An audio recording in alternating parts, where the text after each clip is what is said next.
This is the reason we get stuck in that pentatonic plateau, and I'm going to show you the best trick to break out of it, okay? So if you would, hit like, subscribe, and the bell notification to receive more videos on how to make your guitar playing better. My name is Ryan. I've helped hundreds of guitar players over the last 21 years get through this very place that we all get stuck in, right? Very like, all right, I know the minor pentatonic, but it just sort of sounds like I'm practicing the scale up and down. I can't play any compelling music. I'm not grabbing any listeners, right? It just sounds boring and stale. We all get stuck in here, and there are a myriad of reasons why. And this in particular is a great trick to break you out. I just did it with a student, which is what prompted me to make this very video. When people come to work with us and do our Fretboard Fluency mentorship program, because it's designed specifically to tackle these issues in this particular intermediate pentatonic plateau area that we all get stuck in, a lot of times somebody will say like, oh, well, I know the pentatonic, I can play it up and back. In fact, I can play a couple different positions of the pentatonic. And why we get stuck is that is barely scratching the surface of what that scale does. In fact, it's not even telling you what the scale can do, because the scale is really music. Music is a language. The guitar is just the voice that we're speaking or singing that language through. If we're not looking at it in a linguistic way or trying to convey a message, which is what we love about our favorite guitar players, then we just get stuck in memorizing patterns, and we don't know that there's more to it, which means we can't dig ourselves out of this particular place. So we have to get away from pattern thinking, which is just like, okay, I know it, dots on the diagram, right? That's it.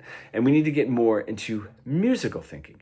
The dots on the diagram are just showing us what the music is and where to put our fingers, or in this instance, because it's sort of like a language, what the words are. I almost think of it like words of another language, right? So in this particular instance, I want to take the numeric spelling. If you don't know it, there's a PDF below of just this first position. I'm in A minor pentatonic. So it's 1 or the root note. 1, flat 3, 4, 5, flat 7. And then it starts over again. 1, flat 3, 4, 5, flat 7, 1. And then it sort of ends up there, 8th fret on the flat 3. Why this is important is each one of the notes, if we're playing a phrase, can tell a little bit of a story. Now, I have another video that I go really in depth in how to build these phrases and tell a musical story. You can check that out below. But it's really important to know that the spelling of that scale. Now, what is really cool is, because we're thinking just patterns, right? And memorization is drastically different than learning. I go back to like when I was in math class, I would memorize to take a test and then immediately forget, right? Because I never actually learned the material. I just memorized it. Or memorizing a paragraph in another language when I was on tour in Europe, in German and in Spanish. I don't know it anymore. I just memorized the syllables. I never learned what I was saying, so I don't know what I was saying. So we need to get into learning. Now, what is really cool is as soon as we learn a lick, we can sort of learn the music behind it and the reason that we're playing it. So if I take this simple lick, let's start here. 7th fret of the A string, okay? 7, and then the D string is 5, 7, and then 5, 5 on the G string, back to 7 on the D. Really nice lick. If I play it, those 2 flat 3s give me a little bit of tension. Then I resolve it with the root note. That root note always sounds resolved. That is my tonic, my tonal center. What's really cool about that lick is we see it all over the place. Now, if I play it in this position, this is also the 5 of the scale, my 5th fret of my B string. So now I have 5, 8, and then on the E string, 5, 8, 8, 5. Same exact lick, just an octave higher. 5, flat 7, 1, flat 3, 1. What's really cool about those two patterns, and I love it that we're using those to get out of pattern thinking, is if you look, right, my 5 and my root note are on the same fret. And then my flat 3 and my flat 7 are 3 frets away, right? Cool. If I look at this pattern, right, my 5 and my root note are on the same fret, but the other notes are back. Okay, so I have that pattern, they're only 2 frets away, and then I have this pattern, they're 3 frets away. If I, just knowing that much and knowing the sort of musical spelling of that particular lick, if I just look at the next position of the A minor pentatonic, okay, I can do the same exact lick just starting on that 5 again, okay? So I'm starting on that 5, but here, the 7th fret of the A string, I'm gonna do it here, and the position looks exactly the same as it did here, right? Because I'm starting with my first finger. And that's the same lick, right? 5, flat 7, 1, flat 3, flat 3, 1. Interesting. Now I can actually crawl up here to this position, right? Now the 3rd position of the A minor pentatonic.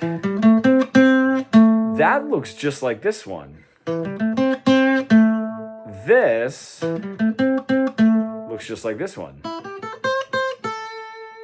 Right? If I were to move down to this position of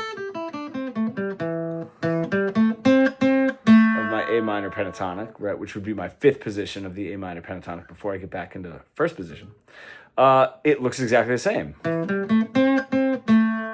as, right now I have,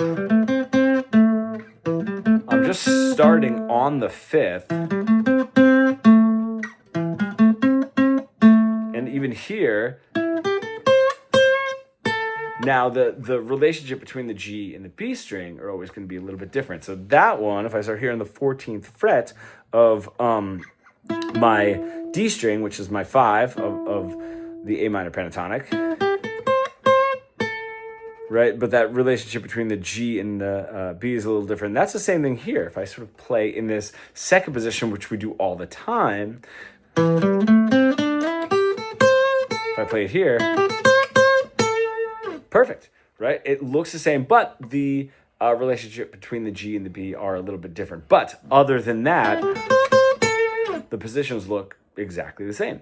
Now, when I'm taking the 1st position, 2nd position, 3rd position, and so on of the A minor pentatonic, and it looks like just dots on a diagram, right? Just those patterns, but I'm implementing this musical language within those patterns. I'm going to start learning and understanding what I'm doing. Now, the best way to do it is, just like we did, take a simple lick, understand the spelling, and if this position, which I'm sure it is our most comfortable position, understand it musically in that position, and then start moving it to the other positions, okay?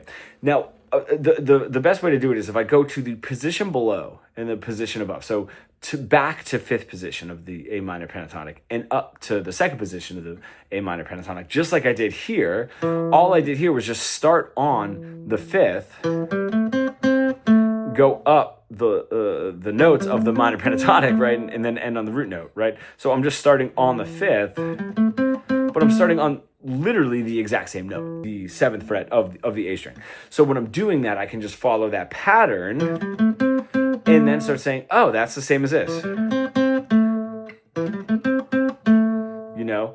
And then right here, if I'm back in 5th position of the A minor pentatonic, that's where my 5 is, or my E, right? And that's how I would build it here. And that's how we can move it from this position up to the next one, back to the next one. Now, if I get really comfortable here, and I know 5, flat 7, root note, flat 3, root note, I can use this, flat 7, flat 3, as my notes to go from here,